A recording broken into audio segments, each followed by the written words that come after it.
This film is about why we use the term the Nordics, a little bit about our website, nordics.info, and why it's useful to use the term the Nordics. So why use the term? Scandinavia, Norden, the Nordics. Why use these terms? They can sometimes be a bit confusing. There's three main reasons why we chose to use the Nordics. The first reason is some people use the term Scandinavia to just mean Norway, Denmark and Sweden, whereas we also wanted to include Iceland and Finland, Åland, Greenland and the Faroe Islands. The second reason why it's useful to use an encompassing term is that we want to show internal variation.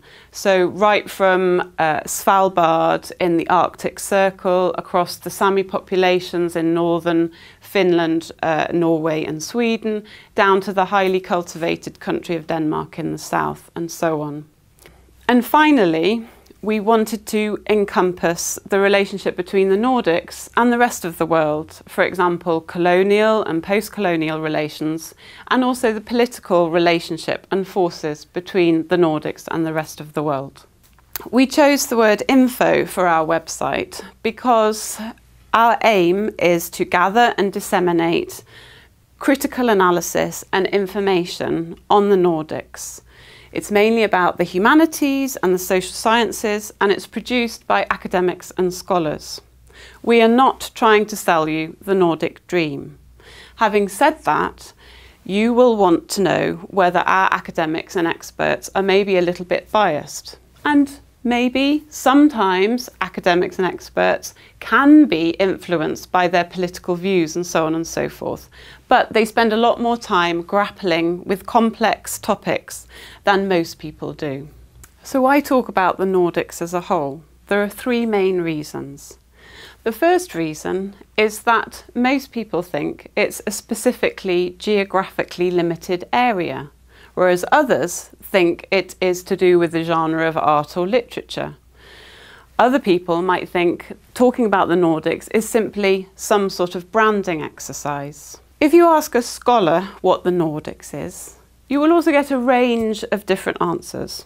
On the essentialist side, they will let you know that it's a group of countries, some of them have similar languages, similar historical traits, and organisational mechanisms like the welfare state and so on and so forth.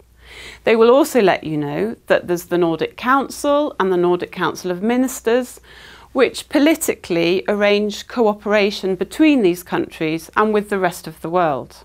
On the other side, we have the more constructivist side, where scholars believe that we create the Nordics by talking about the Nordics. We talk about Nordic noir film, Nordic cuisine, the Nordic welfare state, and so on.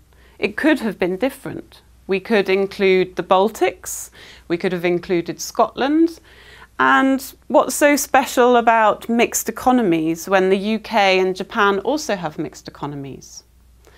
But like most of these things, the truth perhaps lies somewhere between the two. The second reason is that the Nordics are sometimes seen very differently outside the region than within the region. Viking imagery within the Nordics is actually used much less than many people from outside the region would imagine.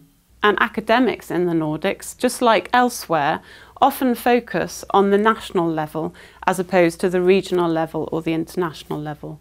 Though of course many of them do look at the regional level, but the Nordic lens gives an alternative to perhaps the European lens and so on. The Nordic lens gives academics the opportunity to argue over many things, whether the Nordics do have a unique culture, politics and so on and so forth. Which brings me to my last point, which is about Nordic exceptionalism. The term exceptionalism is often used when something is unique. It's not always used to do with the Nordics. For example, in the 19th century, it was often used to do with America.